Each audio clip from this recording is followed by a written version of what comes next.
because my mama's got me doing this. Mama agitated, the mama manipulated this whole scene. So now, these dirty water pots, he told his disciples, go fill them to the brim. Go fill them to the brim. He didn't say empty them. Don't take the nasty out of it. See, we try to do too much. You can't sanctify nobody. You can't make nobody whole and whole. Your long dress don't do that. No, your the Lord's got to get in you. He said, fill them up. Because I'm getting ready to do something. And the Bible said, he turns the water, first of all, twice. I'm trying to close, but twice. Because she said, whatever he tell y'all to do, do it. He told them something twice. He told them two things. Y'all read, he told them twice. And they did what he told them. Now, the water pots are filled to the brim, and the stage is set for a miracle. He turns the water into wine. But he says this, the servants who drew the water knew. Everybody after marriage got to taste it.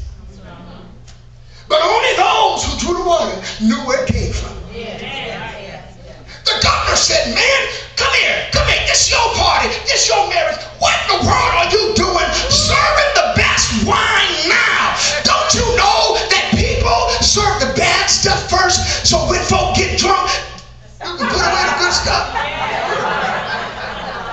And don't you know you can save some money?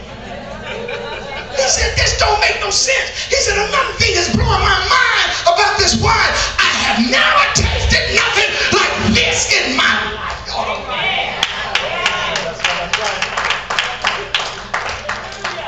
When you read this text, you have to exegese it. You can't eisegese it. You can't read into it and come out of it what you want. You got to reach in there and draw out of it just like the Lord put it. When you look at it right, you'll notice that the mama was the one manipulating this miracle and not the son. That messes with folks' mind right there. I told you, there's sometimes you got to look at Christ in the actions of his divinity. And you have to see him in his humanity. Under the cloak of his humanity, he had to obey his mother. If he didn't obey his mother, then Ephesians 6, 1 and 2 is a lie. So God said, listen, when you honor your mother and your father, I'll give you long life. I got promises. I'll bless your life. Come on, you children need to hear this. You don't tell your mom no. You don't talk back to your daddy.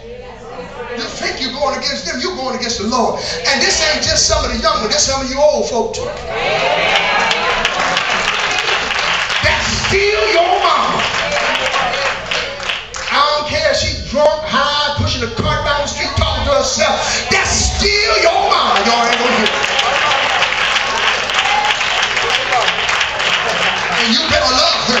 And you better honor her. And you better respect her. Because in a little while, guess what? You're going to be that same mama that your daughter going to reject, that your daughter going to run down, that your son going to disrespect. The moves of a godly mother. I thank God for godly mothers. I thank God for mothers who know how to pray, seek the face of the Lord on our behalf. Know that we need some help. I thank God because when they pray, they know that you need help that they can't get. I got this picture in my mind. I'm reluctant to say who, but somebody in our family used to always get suspended from school. My kids are listening, so I got everybody out of school anyway. So. And I could see my mother in the. I used to get sent home so much. My mother, not her front window facing the street, but the other window, side window, facing down the street. She used to get so tired. She wouldn't even come down to school no more. She used to be like, sit them home. And she would always be in that window waiting. As soon as I hit the corner, I could see her face in the window. And I could read her mind.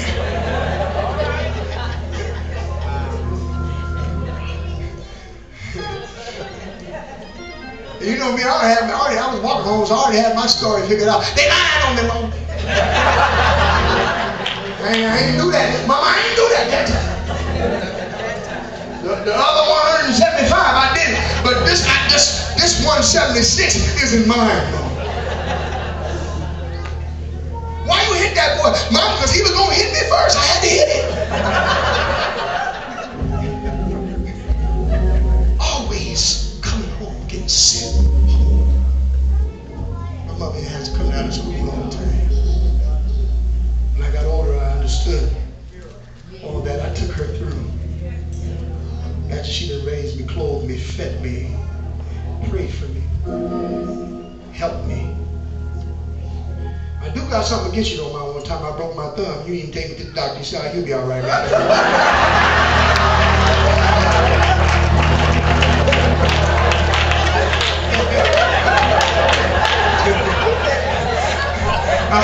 I was trying to get some mama love, but that thing was... Boy, wreck that thing up long, you know.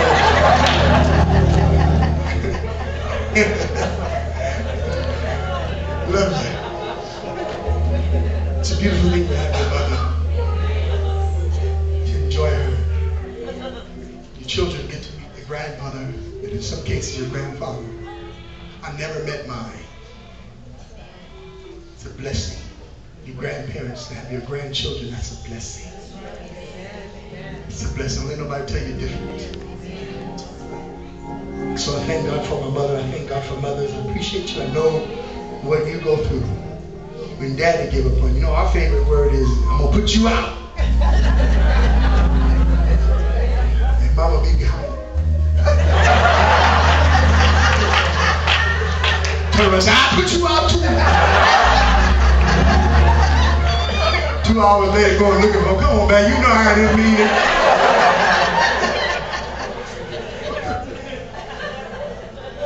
The move of godly